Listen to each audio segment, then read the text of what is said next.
વિદ્યાર્થી મિત્રો, કેપેસિટરમાં આપણે આગળ વધીએ. ગઈકાલે જે વાત કરી હતી આપણે કેપેસિટન્સની વાત કરી હતી કે કોઈ પણ વાહકની વિદ્યુતભાર સંગ્રહ કરવાની ક્ષમતાને તેનું કેપેસિટન્સ કહેવાય. શબ્દ એક એક બરોબર મગજમાં યાદ રાખજો. કોઈ પણ વાહકની વિદ્યુતભાર સંગ્રહ કરવાની ક્ષમતાને તેનું કેપેસિટન્સ કહે છે. તેનું કેપેસિટન્સ કહે છે. કેપેસિટન્સ સી બરાબર ક્યુ અપોન વી વડે વ્યાખ્યાયિત થાય. કેપેસિટન્સ સી બરાબર ક્યુ અપોન વી, એનો એકમ કુલંબ પ્રતિ વોલ્ટ, જેને આપણે ફેરેડે એટલે કે એફ વડે દર્શાવીએ છીએ. તો આપણે યાદ એ રાખવાનું કે કેપેસિટન્સનો એકમ ફેરેડે છે. કેપેસિટન્સનો એકમ ફેરેડે છે. આટલું આપણે મગજમાં ક્લિયર રાખવાનું. કેપેસિટન્સનો એકમ શું છે? ફેરેડે છે. હવે મિત્રો, ગઈકાલે આપણે એક જ વાહકની વાત કરી, પણ એવું જરૂરી નથી કે એક જ વાહક, બે વાહક પણ લઈ શકાય.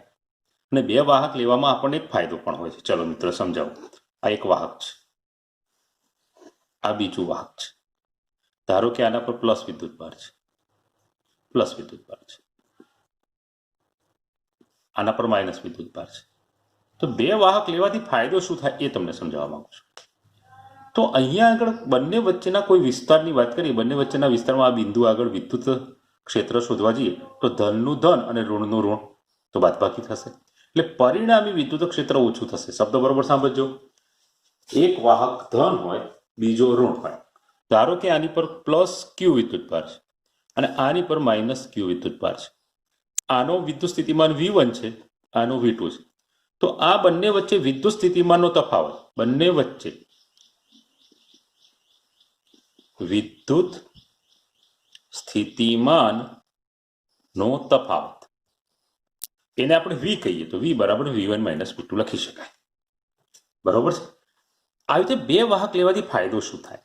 તો જો એકલું ધન લઈએ આપણે, તો આ ધનનું વિદ્યુત ક્ષેત્ર અહીંયા હોય અને અહીંયા રહેલા અણુ પરમાણુ પર આપણે ગઈકાલે સમજ્યા હતા, ગયા લેક્ચરમાં એ પ્રમાણે બળ લાગે અને આયનીકરણ થઈ શકે.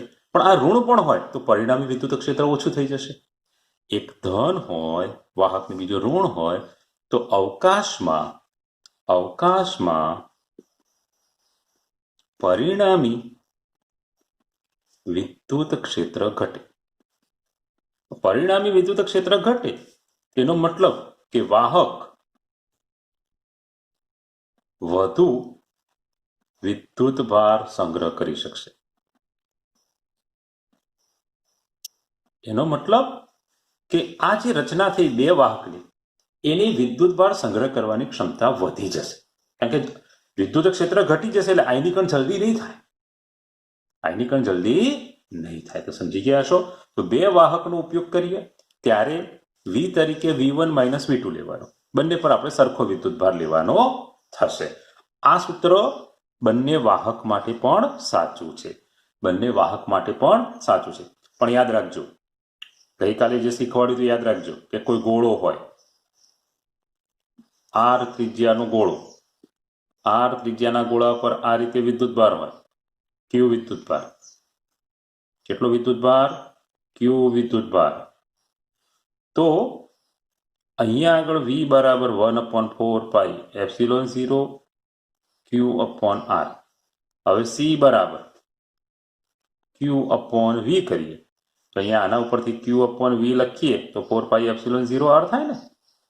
તો આ 4 એપ્સિલોન 0 R આ કેપેસિટન્સનું સૂત્ર થયું. તો ગોળાકાર સપાટીનું કેપેસિટન્સ C બરાબર 4 એપ્સિલોન 0 R. આ ગોળાકાર, કોઈ ગોળાની કેપેસિટીની વાત છે તો પૃથ્વીનું કેપેસિટન્સ શોધી શકો તમે. આમાં પૃથ્વીનું શોધી શકો ને. પૃથ્વીની ત્રિજ્યા અહીંયા મૂકો 6400 કિલોમીટર, તો તમને ચોક્કસ જવાબ મળી જશે. અને એ જવાબ તમારે યાદ રાખવાનો છે.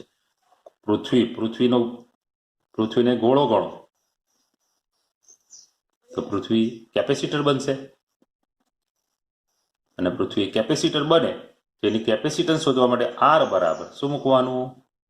આર બરાબર 6400 કિલોમીટર બરાબર 6400 ગુણ્યા 10⁻³ મીટર. અહીંયા કિંમત મૂકો, સાદુરૂપ લાવો તો તમને ખ્યાલ આવી જશે. હવે વ્યવહારમાં મિત્રો આ કેપેસિટન્સનો એકમ ફેરેડે છે. આ ખૂબ મોટો એકમ છે. ફેરેડે ખૂબ મોટો એકમ છે. વ્યવહારમાં milli farad, micro farad, pico farad આવા એકમ વપરાય છે. મિલી, માઇક્રો, પીકો આવા એકમો વપરાતા હોય છે. હવે મિત્રો મેં તમને ગઈકાલે વાત કરી હતી કે કેપેસિટર વ્યવહારમાં બહુ જ ઉપયોગી છે. કેપેસિટરના પ્રકાર પણ અલગ અલગ છે. સીધું એક ગોળાવાળું કેપેસિટર બરોબર છે, પછી સમાંતર પ્લેટ કેપેસિટર, નળાકાર કેપેસિટર. હવે હું તમને એકાદ બે વિદ્યુત પરિપથ બતાવીશ અને એમાં કયા કેપેસિટર છે એનું મૂલ્ય કેટલું છે એ પણ હું તમને બતાવીશ. પહેલું હું આ મૂકું છું. જુઓ મિત્રો, આ એક કેપેસિટર છે. જૂનું પુરાણું છે એટલે કાટ થઈ ગયેલું છે, ધાબા ઉપરથી લાવ્યો છું. આ તમારા ઘરે જે એર કન્ડિશન હોય, એસી હોય, આ એસીમાં વપરાતું કેપેસિટર છે. સારું એવું વજન છે, બરોબર, સારું એવું વજન ધરાવતું આ કેપેસિટર છે. હવે ધ્યાનથી એની ઉપર શું લખ્યું છે જુઓ, વાંચો. અહીંયા જ લખેલું હશે કેપેસિટર, કંપનીનું નામ છે રોસ, એનું મૂલ્ય લખેલું છે. જુઓ મૂલ્ય કેટલું છે, જુઓ 45 માઇક્રો ફેરાડે. કેટલું લખેલું છે? 45 માઇક્રો ફેરાડે ±5%. તો તમારા ઘરે જે એર કન્ડિશન હોય, બરોબર છે, એની અંદર આ 45 માઇક્રો ફેરાડેનું કેપેસિટન્સ વપરાય છે. અલગ અલગ હોય, કોઈ જગ્યાએ 40નું હોય, કોઈ જગ્યાએ 35નું પણ હોય. જેવું એસી ને જેવું એની રચના કંપની પ્રમાણે થોડો ફેરફાર થાય, બરોબર છે. તો તમને મગજમાં બેસી ગયું હશે. જો એના બે ટર્મિનલ છે ઉપરના, એક પોઝિટિવ ને એક નેગેટિવ, બરોબર છે. અને આનું કામ વિદ્યુત ઉર્જાનો સંગ્રહ કરવાનો છે અથવા વિદ્યુત ભાર સંગ્રહ કરવાનો છે. આના વગર તમારા ઘરનું એસી ના ચાલે. આ કેપેસિટર પણ ફાટી જતું હોય છે. આ એલ્યુમિનિયમ બોડી તોડીને વિદ્યુત ભાર લીકેજ થઈ જતો હોય છે, બરોબર. હવે બીજું એક વિદ્યુત પરિપથ બતાવું તમને. એમાં જુદા જુદા કેપેસિટર છે. જુઓ જરા, મારા હાથમાં એક ઇલેક્ટ્રોનિક પરિપથ છે. ઇલેક્ટ્રોનિક પરિપથ છે. હવે આ પરિપથ છે જૂનું વિડીયો કાર્ડ છે કોમ્પ્યુટરનો, જે જૂના પીસી આવતા હતા ને આપણા ડેસ્કટોપ, બરોબર, બહુ જૂનું છે. 1997માં મેં ખરીદેલું છે. 1997 મેડ છે. જુઓ, હવે આનો થોડોક તમને માહિતી આપું મિત્રો, બરોબર. આ આઈસી છે, આ બધી આઈસી છે, ઇન્ટિગ્રેટેડ સર્કિટ છે બધી.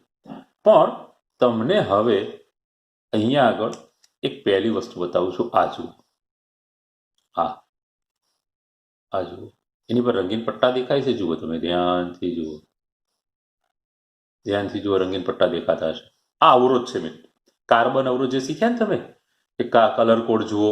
આ કાર્બન અવરોધ છે મિત્રો. એના પર પટ્ટા જુઓ. અહીંયા આગળ કયા કયા કલર તમને દેખાતા હશે? જુઓ, લીલો છે, બ્રાઉન છે, રેડ છે, અને આગળ સિલ્વર પટ્ટો છે. અહીંયા આગળ સિલ્વર પટ્ટો છે ઉપર અહીંયા. તો આ કાર્બન અવરોધ છે. તો વિદ્યુત પરિપથ છે, તમારા કોમ્પ્યુટરના પરિપથમાં હોય જ, કાર્બન અવરોધ હોય જ. હવે સૌથી વધુ અગત્યની વસ્તુ કેપેસિટર છે. જુઓ, આ કેપેસિટર છે. આ નાની ડબ્બી જેવું છે ને, આ કેપેસિટર છે. આ એક કેપેસિટર છે. આ એક કેપેસિટર છે. જુઓ, અહીંયા એક કેપેસિટર છે. પછી આ પણ કેપેસિટર છે મિત્રો. આ વાદળી રંગના છે ને, એ પણ કેપેસિટર છે. તો કેટલો બધો આની અંદર ઉપયોગ થયો છે જુઓ કેપેસિટરનો, બરોબર છે. હવે મિત્રો આનું મૂલ્ય એની ઉપર લખેલું હોય, એની ઉપર મૂલ્ય લખેલું હોય છે.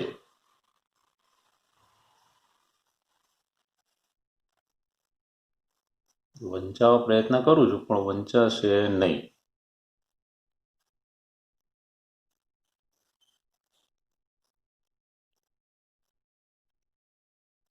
हाँ हवे तमने देखातुं हशे जुओ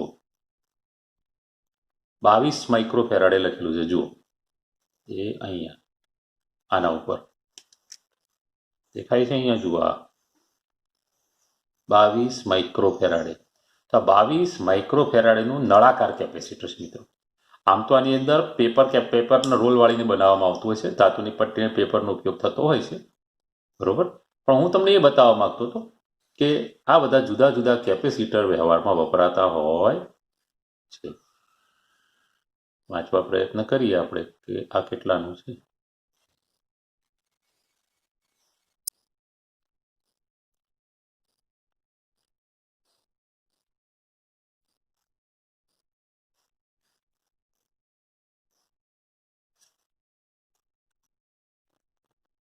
મને ફાવતું તો નથી બતાવવામાં ઝૂમમાં તકલીફ પડે છે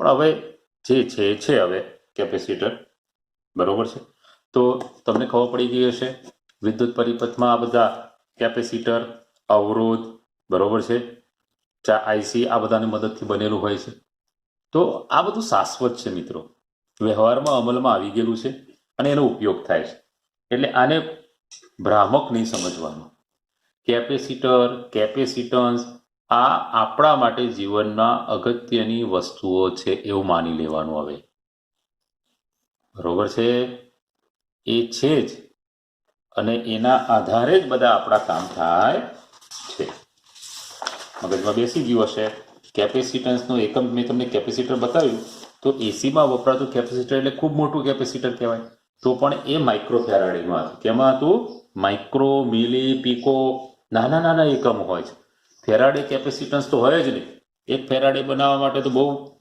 પૃથ્વીનું તમે ગણશો તો પણ તમને ખૂબ નાનું મૂલ્ય મળશે પૃથ્વી કેટલો મોટો ગોળો ચલો આપણે ગણી જોઈએ આ સી બરાબર 4πε0 r લઈને કિંમત મૂકી જુઓ તમે તો પૃથ્વીનું કેપેસિટન્સ તમને મળી જશે ચાલો જુઓ પૃથ્વીનું કેપેસિટન્સ આપણે ગણી કાઢીએ એકદમ ઇઝી છે આપણે આ સી બરાબર 4πε0 r ની વસ્તુનો ઉપયોગ કરીએ 4 3.14 ε0 8.85 × 10⁻12 r 6400 કિલોમીટર એટલે 10⁻3 એટલે અહીંયા 10⁻5 લખીએ સાદું રૂપ આપીએ તો જુઓ 710 માઇક્રોફેરાડે જેટલું આવે છે તો પૃથ્વી કેટલો મોટો ગોળો છે વિચારો હવે એનાથી મોટું કેપેસિટર તો આપણે બનાવી ના શકીએ એટલે વ્યવહારમાં આ માઇક્રો મિલી પીકો આવા જ એકમો વપરાતા હોય છે તો તમારા મગજમાં બેસી ગયું હશે બરોબર છે પૃથ્વીનો આ યાદ રાખજો 710 લગભગ 700 કહેવાય એમ લગભગ 700 માઇક્રોફેરાડે એ પૃથ્વીનું કેપેસિટન્સ છે યાદ રહી જશે મને વિશ્વાસ છે યાદ રહી ગયું હશે હવે આપણે સૌથી અગત્યનો પ્રશ્ન ચર્ચવા જઈ રહ્યા છે સમાંતર પ્લેટ કેપેસિટરનું ના કેપેસિટન્સનું સૂત્ર તારો ક્વેશ્ચન છે બોર્ડની પરીક્ષા માટે એકદમ અગત્યનો પ્રશ્ન સમાંતર પ્લેટ કેપેસિટરના કેપેસિટન્સનું સૂત્ર તારો તો આમાં આપણે સમાંતર પ્લેટ લેવાની છે મિત્રો બહુ ઇઝી છે તમને જે આવડે છે એ જ વસ્તુનો ઉપયોગ કરવાનો છે અગાઉ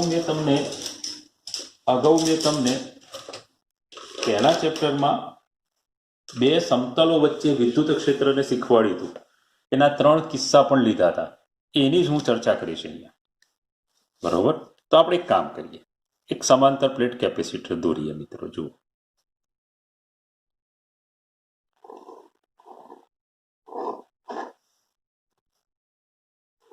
ઉપરની પ્લેટ એવી અહીંયા નીચે પ્લેટ દોરીએ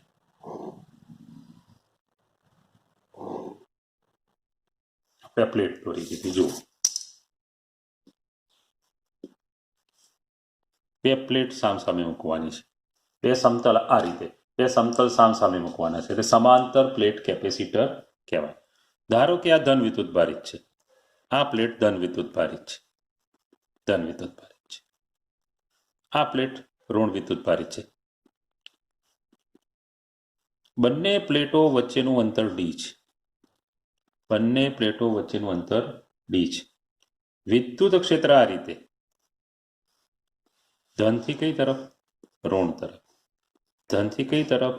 ઋણ તરફ. આ વિદ્યુત ક્ષેત્ર ઈ છે. અહીંયા વિદ્યુત ભારની જે પૃષ્ઠ ઘનતા છે મિત્રો એ સિગ્મા છે. સિગ્મા છે. બરોબર મગજમાં ઉતારજો આકૃતિ. પ્લેટનું ક્ષેત્રફળ એ છે. ક્ષેત્રફળ એ છે. ક્ષેત્રફળ એ છે. અહીંયા 3 વિસ્તાર લેવાના છે. પહેલો વિસ્તાર, આ બીજો વિસ્તાર. બરોબર છે. અહીંયા પૃષ્ઠ ઘનતા માઇનસ સિગ્મા છે. બરોબર. આ પ્લેટ 1 કહીશું, આ પ્લેટ 2 કહીશું. નામકરણ વિધિ ચાલી રહી છે. તો આકૃતિમાં સમાંતર પ્લેટ કેપેસિટર દર્શાવેલું છે. તો જુઓ, આકૃતિમાં સમાંતર પ્લેટ કેપેસિટર દર્શાવેલ છે. એકબીજાને સમાંતર રાખેલ બે પ્લેટો વચ્ચે નું અંતર ડી છે. કે પ્લેટો વચ્ચેનું અંતર કેટલું છે? ડી છે. બંને પ્લેટોનું ક્ષેત્રફળ કેપિટલ એ છે. અહીં ડી સ્ક્વેર લેસ ધેન એ છે. એટલે કે ક્ષેત્રફળની સાપેક્ષ અંતર ખૂબ નાનું છે. ડી સ્ક્વેર લેસ ધેન એ છે. બરોબર છે. મગજમાં યાદ રાખજો. બરોબર મગજમાં યાદ રાખજો. પ્લેટો પરના વિદ્યુત ભારની પૃષ્ઠ ઘનતા સિગ્મા છે. પ્લેટો પરના વિદ્યુત ભારની પૃષ્ઠ ઘનતા કેટલી છે? સિગ્મા છે. માહિતી છે. આમાં તમને કોઈ પ્રશ્ન નહીં આવે. તો સિગ્મા બરાબર શું? ક્યુ અપોન એ. સિગ્મા બરાબર શું? ક્યુ અપોન એ. યાદ આવે છે ને પૃષ્ઠ ઘનતા? પૃષ્ઠ ઘનતા યાદ આવતી હશે. સિગ્મા બરાબર ક્યુ અપોન એ. પૃષ્ઠ ઘનતા પ્લસ ઓર માઇનસ પ્લેટો પરના વિદ્યુતભારની પૃષ્ઠ ઘનતા અહીંયા આપણે પ્લસ ઓર માઇનસ રાખીએ સિગ્મા. એટલે ઉપર પ્લસ નીચે માઇનસ, ઉપર પ્લસ નીચે માઇનસ. તો હવે મિત્રો અહીંયા જુઓ, આ અહીંયા વિદ્યુત ક્ષેત્ર કેટલું ને અહીંયા કેટલું, આ મેં તમને અગાઉ શીખવાડ્યું હતું. કે બે પ્લેટો વચ્ચેના વિસ્તારમાં દાખલો હતો આપણો સ્વાધ્યાયનો, અને એ વખતે બિલકુલ તમને સ્પષ્ટ કરીને સમજાવ્યું હતું કે વિદ્યુત ક્ષેત્ર કેટલું હોય. ફરજિયાત યાદ હોવું જોઈએ. તમને ફરજિયાત યાદ હોવું જોઈએ. ના યાદ હોય તો ચાલશે નહીં. બે સમતલો વચ્ચેનું વિદ્યુત ક્ષેત્ર શીખવાડવામાં આવેલું છે. તમને યાદ જ હોવું જોઈએ મિત્રો. તો પ્લેટ 1ની ઉપરના વિસ્તારમાં તો અથવા બહારનો ભાગ કહીએ તો આપણે કહીએ કે ચલો હું લખું છું, સમજજો. અહીંયા લખીએ છીએ પ્લેટ 1ની ઉપરના વિસ્તારમાં વિદ્યુત ક્ષેત્ર પરિણામી વિદ્યુત ક્ષેત્ર બરાબર. હવે અહીંયા કોઈ બિંદુ પસંદ કરો તમે. તો આ ધનનું આમ બહાર જતું હોય, આ રીતે આમ ઉપર જતું હોય. આ ઋણનું આમ આવતું હોય. તે પરસ્પર કેવું હોય? વિરુદ્ધ. પરસ્પર વિરુદ્ધ હોય તો sigma upon 2 epsilon 0 minus sigma upon 2 epsilon 0. બરોબર સમજો. યાદ હોવું જોઈએ. આમાં ભૂલ ના થવી જોઈએ. તમારે ખ્યાલ જ હોવો જોઈએ. તમને ના ખ્યાલ હોય તો ફરી તમને સમજાવું મિત્રો. જુઓ, આ રીતની બે પ્લેટ હોય. બરોબર છે. આ પ્લસ પ્લેટ, તો આનું વિદ્યુત ક્ષેત્ર આ રીતે ઉત્પન્ન થશે, અવકાશમાં ઠેઠ સુધી sigma upon 2ε0, sigma upon 2ε0, sigma upon 2ε0. આ ધન પ્લેટનું છે મિત્રો. આ જ રીતે આ માઇનસ પ્લેટ લઈએ આપણે, આ માઇનસ પ્લેટ લઈએ, આ માઇનસ. તો માઇનસમાં વિદ્યુત ક્ષેત્ર અંદર આવે આ રીતે જુઓ, sigma upon 2ε0, sigma upon 2ε0, sigma upon 2ε0. તો જુઓ આ બહારનો વિસ્તાર છે ત્યાં પરસ્પર વિરુદ્ધ થાય, પરસ્પર વિરુદ્ધ સરખા, પરસ્પર વિરુદ્ધ અને સરખા તો 0 થઈ જશે, પરસ્પર વિરુદ્ધ અને સરખા 0 થઈ જશે. અહીંયા વચ્ચેના વિસ્તારમાં બંને એક જ દિશામાં છે તો અહીંયા બંનેનો સરવાળો થશે. આ આપણે યાદ રાખવાનું છે. અગાઉ આપણે ચર્ચા કરેલી છે, ભૂલી ગયા હોય તો યાદ કરી દેજો. અગાઉ ચર્ચા થઈ ગઈ છે, ભૂલી ગયા હોય તો યાદ કરજો. તો આ શું થશે? 0. પ્લેટ 2 ની નીચેના વિસ્તારમાં પરિણામી વિદ્યુત ક્ષેત્ર બરાબર sigma upon 2ε0 minus sigma upon 2ε0 બરાબર 0. એટલે અહીંયા E બરાબર 0, અહીંયા E બરાબર 0. એટલે બંને પ્લેટની બહારના વિસ્તારમાં વિદ્યુત ક્ષેત્ર શૂન્ય છે અને આપણે આ બે પ્લેટ વચ્ચે વિદ્યુત ક્ષેત્ર રીતે સમાન લેવાના છે.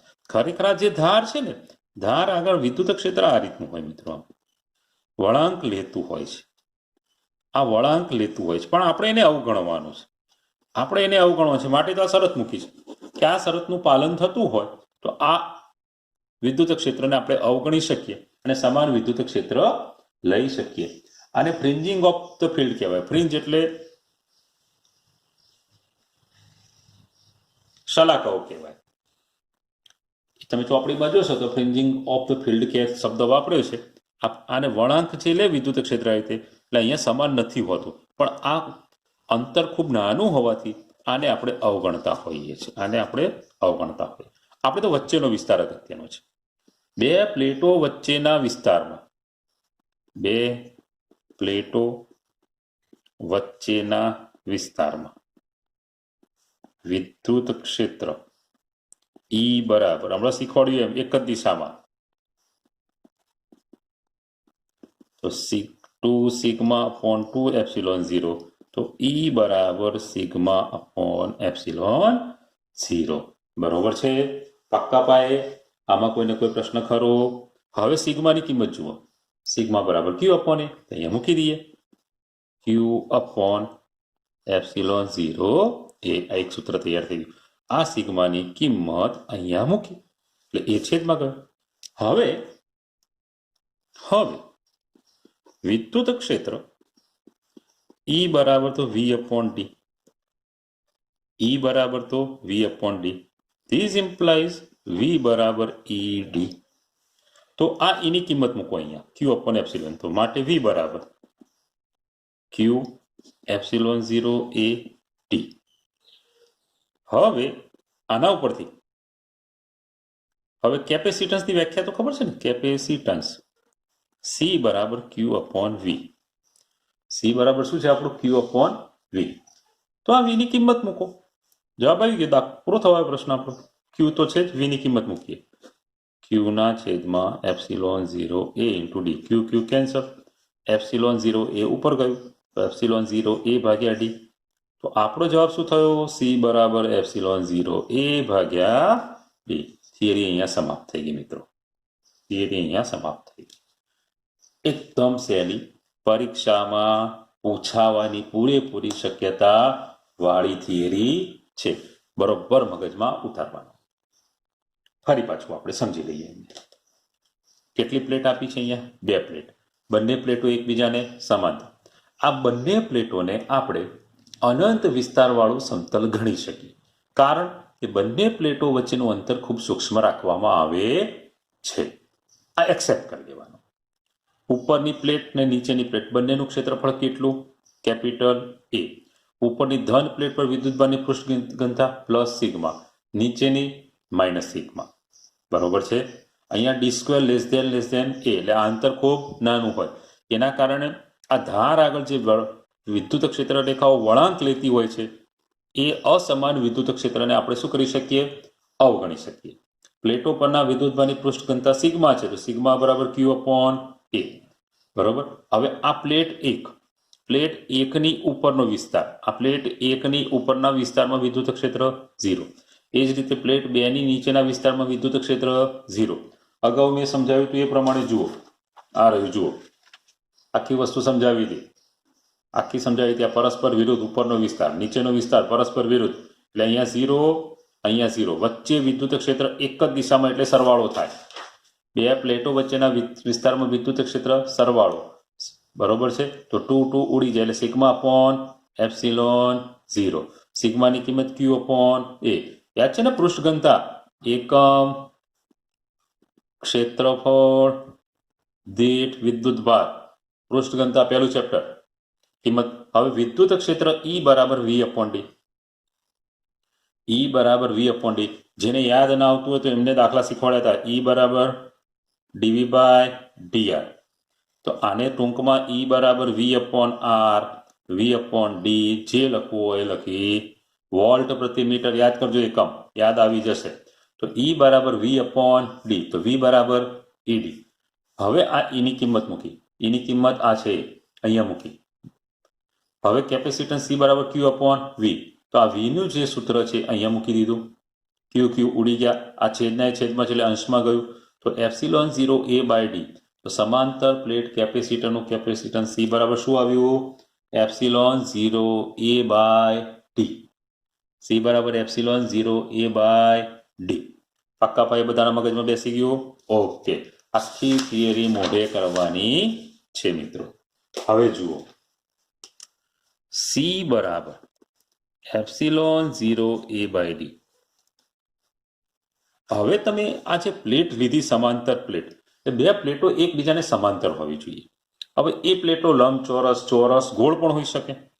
હવે હું તમને વિચાર કરું કે વ્યવહારમાં છે ને, શરૂઆતમાં વૈજ્ઞાનિક આવી ગોળાકાર પ્લેટ લીધી હતી. આ નોંધ છે, યાદ રાખજો. હવે આવી ગોળાકાર પ્લેટ લેવામાં આવે તો એ બરાબર શું થઈ જાય? પાઈ આર સ્ક્વેર. એ બરાબર શું થઈ જાય? પાઈ આર સ્ક્વેર. તો અહીંયા એની જગ્યાએ પાઈ આર સ્ક્વેર મૂકીએ તો સી બરાબર એપ્સિલોન બાય ડી, એની જગ્યાએ પાઈ આર સ્ક્વેર. તો સી ચલે છે, આર સ્ક્વેર પણ બની શકે. કે જ્યારે સમાંતર પ્લેટ કેપેસિટરમાં આપેલી પ્લેટો ગોળાકાર હોય તો એ બરાબર પાઈ આર સ્ક્વેર મૂકીએ તો સી ચલે છે, આર સ્ક્વેર વાળું પણ બને. આ સૂત્ર બહુ મજાનું છે. એ વધે, ક્ષેત્રફળ વધે, કેપેસિટન્સ વધે. બે પ્લેટો વચ્ચેનું અંતર ઘટે, કેપેસિટન્સ વધે. એટલે બે પ્લેટો બને એટલી નજીક રાખવામાં આવે. વ્યવહારમાં શું કરવામાં આવે મિત્રો કે આ પેપર છે, અહીંયા વચ્ચે એક ધાતુની પતરી મૂકી દેવામાં આવે અને પછી ઉપર બીજું મૂકી દેવામાં આવે, પછી અહીંયા બીજી મૂકવામાં આવે. બરોબર વિચારજો. આ ડાયઇલેક્ટ્રિક તરીકે કામ કરે. કાગળ છે અવાહક કહેવાય, તો અવાહક તરીકે કામ કરે. તો એ રીતે અવાહક પડ મૂકીને કેપેસિટન્સ બનાવવામાં આવતું હોય છે. એ આપણે રચનાઓમાં પડવું નથી, કારણ કે આપણે ક્યાં એન્જિનિયર બનવાનું છે બધાને. જે એન્જિનિયર બનશે એ શીખશે. હવે આનું જરા એક નાનો સરસ મજાનો દાખલો લઈએ આપણે. કે ધારો કે એ બરાબર 1 મીટર સ્ક્વેર છે અને ડી બરાબર 1 મિલીમીટર છે. તો 1 ગુણ્યા 10⁻³ મીટર લેવાય. તો સી કેટલું થાય?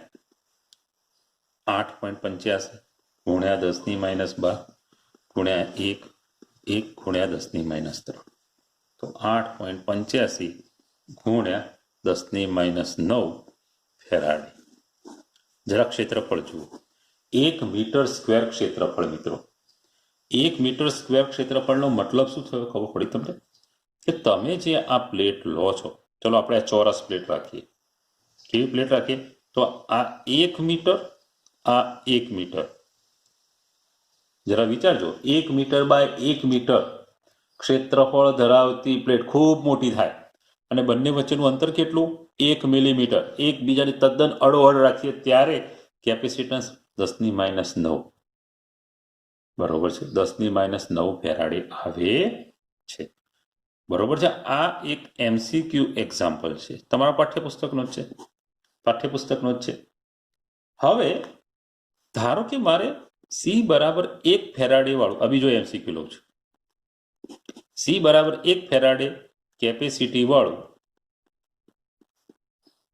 સમાંતર પ્લેટ કેપેસિટર બનાવવું છે. સમજો, આ એક એક્ઝામ્પલ પત્યો છે, આ બીજો છે.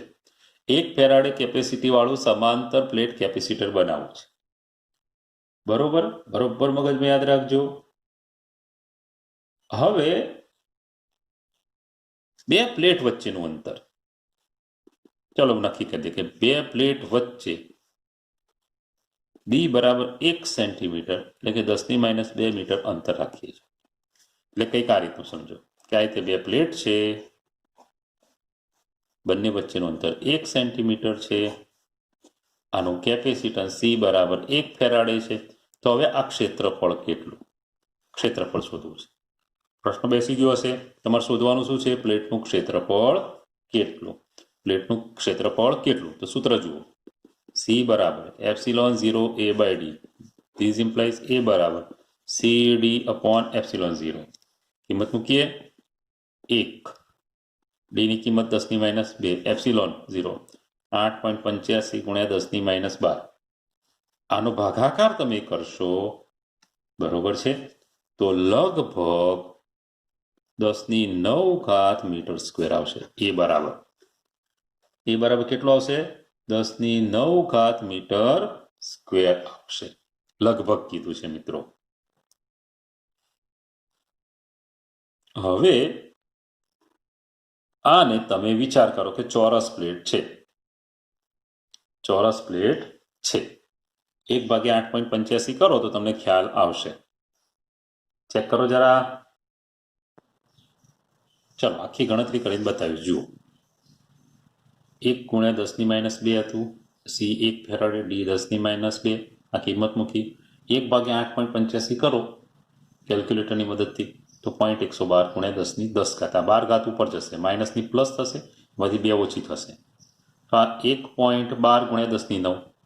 હવે આ ઘાત આપણે બેકી જોઈએ, બેકી ઘાત જોઈએ તો 11.2 × 10⁸ લેવાય. આ એ બરાબર. હવે જો ચોરસ પ્લેટ હોય તેની લંબાઈ અને પહોળાઈ સરખી લેવાય. તો એની જગ્યાએ L² બરાબર 11.2 × 10⁸. હવે વર્ગમૂળ લો તો 11.2 નું વર્ગમૂળ લગભગ 3.34 આવે અને 10⁸નું વર્ગમૂળ લઈએ તો 10⁴ થાય. તો 33.4 × 10⁻³ મીટર. હવે 10⁻³ એટલે કિલોમીટર થાય તો 33 કિલોમીટર. 33 કિલોમીટર.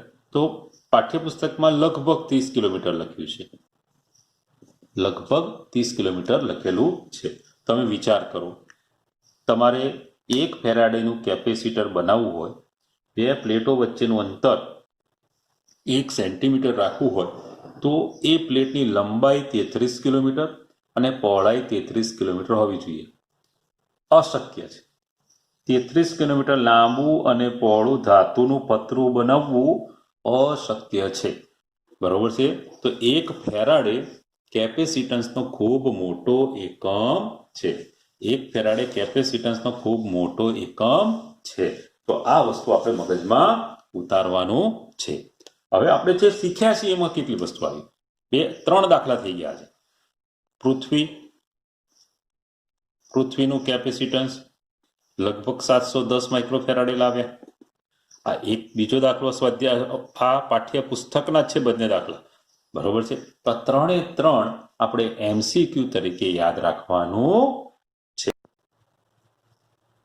આજે આપણે નવો પ્રશ્ન કેપેસિટરનું શ્રેણી જોડાણ હવે શરૂ કરીએ છીએ. હવે મિત્રો, આકૃતિમાં 2 કેપેસિટર છે, C1 અને C2. એ બંને એકબીજા સાથે આ રીતે શ્રેણીમાં જોડ્યા છે. અવરોધોનું શ્રેણી જોડાણ જોયું હશે. હવે સમગ્ર જોડાણ સાથે 20 વોલ્ટવાળી બેટરી જોડેલી છે. કેટલા વોલ્ટવાળી? 20 વોલ્ટવાળી બેટરી જોડી છે. જેવું તમે આ જોડાણ કરો એટલે કે અહીંયા સ્વિચ હોય અને આ સ્વિચ ઓન કરો તો ધન વિદ્યુતભાર ધન પ્લેટ ઉપર જમા થાય, ઋણ વિદ્યુતભાર આ બાજુની પ્લેટ ઉપર જમા થાય. તો આ પ્લેટ ધન બને તો પ્રેરણની ઘટના અનુસાર એની સામેની પ્લેટ ઋણ બનશે. આ ઋણ છે, એની સામેની પ્લેટ ધન બનશે. આ જેટલો ઋણ છે એટલો અહીંયા ધન છે. એટલે વચ્ચે વિદ્યુતની દ્રષ્ટિએ તટસ્થીકરણ છે. વિદ્યુતની દ્રષ્ટિએ તટસ્થીકરણ થઈ જતું હોય છે. બરોબર, મનમાં યાદ રાખજો, બરોબર. હવે આ પ્રેરણની ઘટના દ્વારા વિદ્યુત ભારિત થાય. કેપેસિટરો વિદ્યુત ભારિત કેવી રીતે થાય? તો પ્રેરણની ઘટના દ્વારા થાય. બહુ મગજ નહીં ચલાવવાનું. હવે આની પર જેટલો વિદ્યુત ભાર પ્લસ છે એટલો આની પર માઇનસ ક્યુ છે. અહીંયા જેટલો પ્લસ ક્યુ છે એટલો માઇનસ ક્યુ છે. આટલું આપણે યાદ રાખવાનું. હવે આ બેટરીનો વોલ્ટેજ વી છે તેના બે ભાગ પડે. અહીંયા વોલ્ટેજ V1 ડ્રોપ થાય, અહીંયા આ કેપેસિટરના બે છેડા વચ્ચે વોલ્ટેજ V2 હોય. તો આપણે આટલું મગજમાં યાદ રાખવાનું કે આકૃતિમાં કેપેસિટરોનું શ્રેણી જોડાણ દર્શાવેલું છે, બરોબર છે. C1 કેપેસિટર ઉપર જમા થયેલો વિદ્યુતભાર અને C2 કેપેસિટર ઉપર જમા થયેલો વિદ્યુતભાર સરખો છે. અહીંયા વિદ્યુત સ્થિતિમાન Vના બે ભાગ પડે છે, V1 પ્લસ V2. હવે જુઓ, C બરાબર આપણું વ્યાપક સૂત્ર શું હતું? Q upon V. તો C1 બરાબર શું લખાય? Q upon V1. અને C2 બરાબર શું લખાય? Q upon V2. આ સૂત્ર પરથી આના પર વિદ્યુતભાર કેટલો? Q. એની બે પ્લેટ વચ્ચે વિદ્યુત સ્થિતિમાનનો તફાવત V1. આની બે પ્લેટ વચ્ચેનો વિદ્યુત સ્થિતિમાનનો તફાવત V2. તો C2 બરાબર Q અપોન V2. પાક્કા પાય. તો ધીસ ઇમ્પ્લાઇઝ, બરોબર સમજો, V1 બરાબર Q અપોન C1. આના માટે V2 બરાબર Q અપોન C2. હવે મિત્રો, હવે V બરાબર આપણી જોડે શું છે? તો V1 પ્લસ V2 છે. V બરાબર શું છે? V1 plus V2. V બરાબર V1 પ્લસ V2, બરોબર. હવે આના પરથી V જુઓ, V બરાબર શું થશે? Q upon C. તો કિંમત મૂકું છું, Q upon C. V1 Q upon C1. V2 Q upon C2. Q cancel.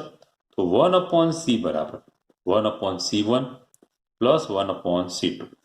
આ તમારું સમાંતર પ્લેટ કેપેસિટરના કેપેસિટન્સનું સૂત્ર તૈયાર. સમાંતર પ્લેટ કેપેસિટર હોય એને શ્રેણીમાં જોડીએ એના માટે આ વ્યાપક રીતે કોઈ પણ પ્રકારની રચના હોય, આ સમાંતર પ્લેટ તો બતાવવા માટે કરી છે. અહીંયા નળાકાર કેપેસિટર હોય, ગોળાકાર કેપેસિટર હોય, કોઈ પણ કેપેસિટરોને શ્રેણીમાં જોડો, તો પરિણામી કેપેસિટન્સ 1 અપોન C બરાબર 1 upon C1 plus 1 upon C2 થાય. વ્યાપક રીતે n કેપેસિટર હોય, કેટલા કેપેસિટર? n કેપેસિટરો હોય તો V બરાબર V1 plus V2 plus dash dash dash Vn થાય. અને આ સૂત્ર 1 અપોન C બરાબર 1 upon C1 plus 1 upon C2 plus dash dash 1 upon Cn થાય. તો આ આપણે યાદ રાખવાનું છે.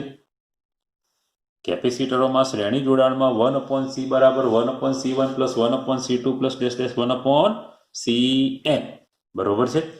અવરોધો કરતા ઊંધું, અવરોધોમાં સરવાળો આવતો હતો, યાદ છે ને તમને? RS બરાબર શું આવતું? R1 plus R2 plus Rn હતું ને, એનાથી ઊંધું. તો કેપેસિટર અને અવરોધના શ્રેણી જોડાણના સૂત્રો એકબીજાથી વિરુદ્ધ છે. અવરોધોમાં જે સમાંતર માટેનું સૂત્ર હતું 1 અપોન Rp બરાબર, સમાંતર યાદ કરજો, આ શ્રેણી સમાંતર માટે આ હતું ને, યાદ કરવાનું, 10મા ધોરણમાં પણ હતું. આ જે સમાંતરનું હતું અહીંયા શ્રેણીમાં થઈ ગયું છે. એટલે કેપેસિટરોના જોડાણ અવરોધોના જોડાણ કરતા ઉલટા છે. હવે અહીંયા આગળ આ સૂત્ર જે લખ્યા એના થોડાક અગત્યના મુદ્દા. હવે વ્યસ્ત છે, વ્યસ્ત સંબંધ છે એનો મતલબ કે કેપેસિટરોને શ્રેણીમાં જોડતા પરિણામી કેપેસિટન્સ નાના કરતા નાનું થાય. ધારો કે તમે 5 માઇક્રોફેરાડે, 10 માઇક્રોફેરાડે અને 15 માઇક્રોફેરાડે કેપેસિટન્સ વાળા 3 કેપેસિટર શ્રેણીમાં જોડો, તો પરિણામી કેપેસિટન્સનું મૂલ્ય કેટલું થશે? તો એક વસ્તુ કહેવાય કે નાનું કેટલું છે? 5. તો 5 કરતા ઓછું જ થશે. કેટલા કરતા ઓછું થશે? 5 કરતા ઓછું જ થશે. જેમ કે આપણે ગણવા પ્રયત્ન કરીએ, 1 અપોન C બરાબર 1 upon C1 plus 1 upon C2 plus 1 upon C3. 1/5 plus 1/10 plus 1/50. તો 1/c બરાબર લસા લઈએ તો આપણે કેટલો લસા લેવો પડશે? 30. અહીંયા 6, અહીંયા 3, 2. તો ધીસ ઇમ્પ્લાઇઝ c બરાબર 30 ના છેદમાં 6 અને 3 9 2 11. 30 ભાગ્યા 11 કરો તો 5 કરતાં ઓછું થઈ જશે. તો શ્રેણી જોડાણમાં પરિણામી કેપેસિટન્સનું મૂલ્ય સૌથી નાના કરતા નાનું, સૌથી નાના કરતા નાનું. આટલું તો આપણે યાદ રાખવું જ પડશે મિત્રો, બરોબર છે. હવે બીજી વાત કરીએ આપણે.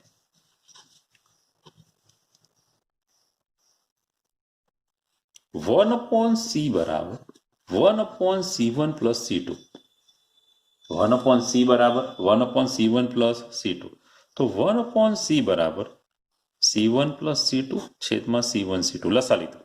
તો c બરાબર c1 c2 c1 plus c2. આ યાદ રાખવાનું છે. બે કેપેસિટર શ્રેણીમાં હોય ત્યારે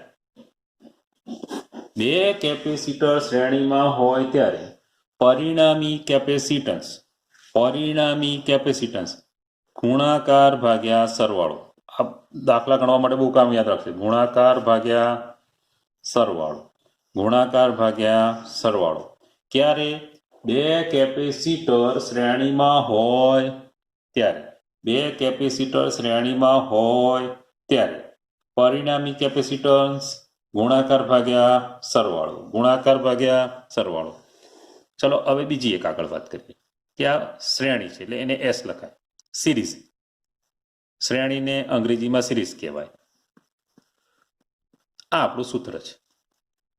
ધારો કે દરેક કેપેસિટરનું મૂલ્ય સમાન છે.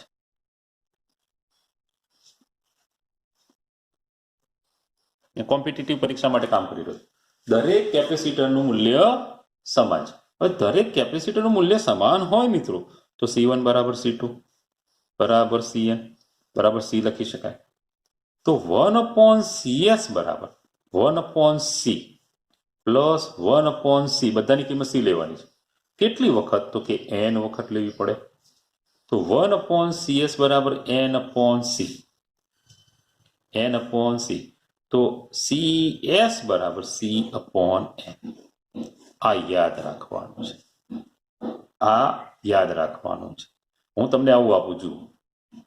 આ 3 કેપેસિટર આપું છું, જરા સમજો. દાખલા તરીકે આ 6 માઇક્રોફેરાડેના છે. કેવા જોડાણમાં છે? શ્રેણી જોડાણ. પરિણામી કેપેસિટન્સ શોધવાનું છે. 3 ના મૂલ્ય સરખા. સૂત્ર જુઓ. CS બરાબર C કેટલું છે? 6. n કેટલું છે? 1, 2 અને 3. 2 માઇક્રોફેરાડે જવાબ આવે. બરોબર છે. અને તમારે આ રીતે ગણવું તો ગણી શકો. 1/6. તો 1/C બરાબર 3/6 એટલે 1/2. તો C બરાબર 2. બરોબર છે, માઇક્રોફેરાડ. આ યાદ રાખવાનું. તો હું તમને એમ કહું કે 100 માઇક્રોફેરાડેના 5 કેપેસિટર શ્રેણીમાં જોડ્યા છે.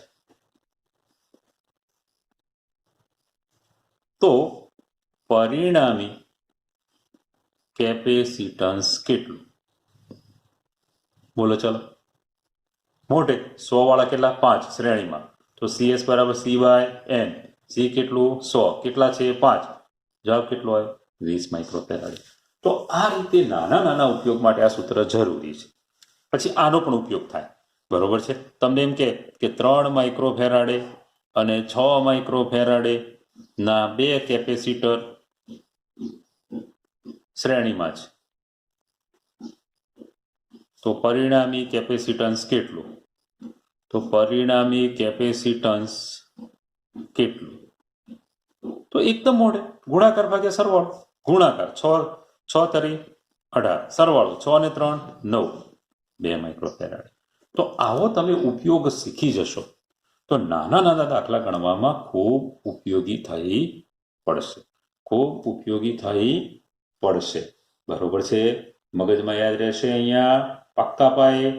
અહીંયા આગળ શ્રેણી જોડાણમાં સરખું શું? અગત્યનો મુદ્દો બાકી છે હજી. તો શ્રેણી જોડાણની અંદર મિત્રો શ્રેણી જોડાણની અંદર અહીંયા ક્યુ સરખો હોય. શું સરખો હોય? ક્યુ સરખો હોય. યાદ રાખવાનું છે કે કેપેસિટરોને શ્રેણીમાં જોડવામાં આવે તો દરેક કેપેસિટર પર વિદ્યુતભાર સમાન હોય. દરેક કેપેસિટર પર વિદ્યુતભાર સમાન હોય. દરેક કેપેસિટર પર વિદ્યુતભાર સમાન હોય. સામે યાદ કરો કે અવરોધો શ્રેણીમાં હોય. અવરોધો શ્રેણીમાં હોય તો દરેક અવરોધમાંથી પસાર થતો પ્રવાહ સમાન હોય. દરેક અવરોધમાંથી પસાર થતો પ્રવાહ સમાન હોય. તો અહીંયા સમાન શું છે? તો શ્રેણી જોડાણમાં કોના ભાઈઓ? યાદ રાખજો, કેપેસિટર. કેપેસિટરોના શ્રેણી જોડાણમાં દરેક કેપેસિટર પર વિદ્યુત ભાર સમાન હોય છે. એનો મતલબ કે આપણે બે કેપેસિટર લઈએ આ રીતે શ્રેણીમાં. બેની જ ચર્ચા કરવામાં આવશે. Q1 C1, Q2 C2. આના બે છેડા વચ્ચે વોલ્ટેજ V1, આના બે છેડા વચ્ચે વોલ્ટેજ V2. ભલે મેં Q1 Q2 લખ્યું, બંને સરખા છે. આ V વોલ્ટ. સમજો કંઈક નવું કરવા જઈએ છીએ. અહીં સરખું શું થાય? તો કે Q1 બરાબર Q2 થાય. બંને પર વિદ્યુતભાર સમાન. ક્યારે? શ્રેણી જોડાણ હોય ત્યારે. હવે કોમન C1 બરાબર Q1 upon V1. તો Q1 બરાબર C1 V1. C2 બરાબર શું? Q2 upon V2. તો Q2 બરાબર શું? C2 V2. તો આ C1 V1 આ ગુણાકાર, આ ગુણાકાર, આ ગુણાકાર સરખો થાય. Q1 બરાબર Q2 થાય ને, તો C1 V1 બરાબર C2 V2. આ યાદ રાખવાનું. IMP છે. IMP છે. C1 V1 બરાબર C2 V2. C1 V1 બરાબર C2 V2. તો C1 upon C2 બરાબર C1 upon C2 બરાબર V2 upon V1. જુઓ, આનો મતલબ C ચાલે છે 1 upon V. જેનું કેપેસિટન્સ વધારે હશે એના બે છેડા વચ્ચે વોલ્ટેજ ઓછો આવશે. C1 upon C2 બરાબર V2 upon V1. વ્યસ્ત સંબંધ થઈ ગયો છે. જુઓ, વ્યસ્ત સંબંધ, ચોકડી જુઓ, વ્યસ્ત છે. એનો મતલબ C1 વધુ V1 ઓછું, C2 વધુ V2 ઓછું, C2 ઓછું તો V2. એક વધારે બીજું ઓછું, એક વધારે બીજું ઓછું. જો C1 ઓછું થાય તો V1 વધી જાય. પણ ગુણાકાર અચળ રહે. બે માટે જ ચર્ચા કરું છું. બે માટે જ ચર્ચા છે. આગળ ચર્ચા લેતા નથી આપણે. હવે આને જુઓ, C1 ના છેદમાં C1 પ્લસ C2 કરો તો V2 ના છેદમાં V1 પ્લસ V2 થાય. તો V2 ના છેદમાં V1 પ્લસ V2 તો V1 પ્લસ V2 બરાબર તો V થાય. તો C1 ના છેદમાં C1 પ્લસ C2 તો V2 ના છેદમાં V. તો V2 બરાબર શું થાય? V2 બરાબર V ઉપર લઈ લો, V. C1 ના છેદમાં C1 પ્લસ C2 તો V2 બરાબર V. C1 ના છેદમાં C1 પ્લસ C2 V2 બરાબર V કૌંસમાં C1 ના છેદમાં C1 પ્લસ C2. ધ્યાન, આ જ રીતે V1 શું લેવાય? તો V C2 C1 plus C2 થશે. આ બે સૂત્રો બન્યા. આ સ્પર્ધાત્મક પરીક્ષા માટે અગત્યના સૂત્રો છે. આખી ચર્ચા બરોબર ખોપડીમાં ઉતારજો. દાખલાઓ ગણતી વખતે ખૂબ કામ લાગશે. તમને ખૂબ કામ લાગશે. નેક્સ્ટ લેક્ચરમાં આપણે સમાંતર જોડાણ લઈશું. સમાંતર જોડાણ પતે પછી સંગ્રહ પામતી ઉર્જાની ડાઇલેક્ટ્રિક અસર, તે પ્રકરણના અંત તરફ આપણે આવી ગયા છે. મિત્રો, કોમ્પિટિટિવ પરીક્ષા માટે ખૂબ જ મહેનત કરવાની હોય છે. આજે શીખવાડું છું વધારાનું એ લખીને કમ્પ્લીટ તૈયાર કરવાનું. તમારી નોટ બનાવી હોય તો નોટમાં ઉતારી લેવાનું, તરત જ ઉતારી દેવાનું, પેન્ડિંગ ના રાખતા. જેટલું કામ તમે પેન્ડિંગ રાખશો એટલી તમને મુશ્કેલી હશે. હવે ઘણાને એમ થાય કે સાહેબનું લેક્ચર 40 મિનિટનું હોય. આ 40 મિનિટમાં હું તમને જેટલું અહીંયા શીખવાડું છું એટલું જો તમે ક્લાસરૂમમાં હો તો મારે 2 લેક્ચર થાય. ક્લાસરૂમમાં હું તમને પ્રશ્ન પૂછું, તમને લખાવું, તમને ઊભા કરીને ધમકાવું, એ બધો સમય જાય. અહીંયા તો તમને ધમક મળતી જ નથી કોઈ. એ સરસ મજાના બરમુડા પહેરીને લાંબા થઈને પિક્ચર જોતા હોય, જોતા હો છો તમે, બરોબર છે. તો મારું 45 કે 50 મિનિટનું લેક્ચર તમારા માટે 1.5 કલાક બરાબર હોય, 1.5 કલાક બરાબર, ને એની પાછળ તમારે કામ વધારે થાય. જો મિત્રો, આ આપણું 8મું લેક્ચર છે. હવે 4 લેક્ચરમાં તો આપણો પતી જશે.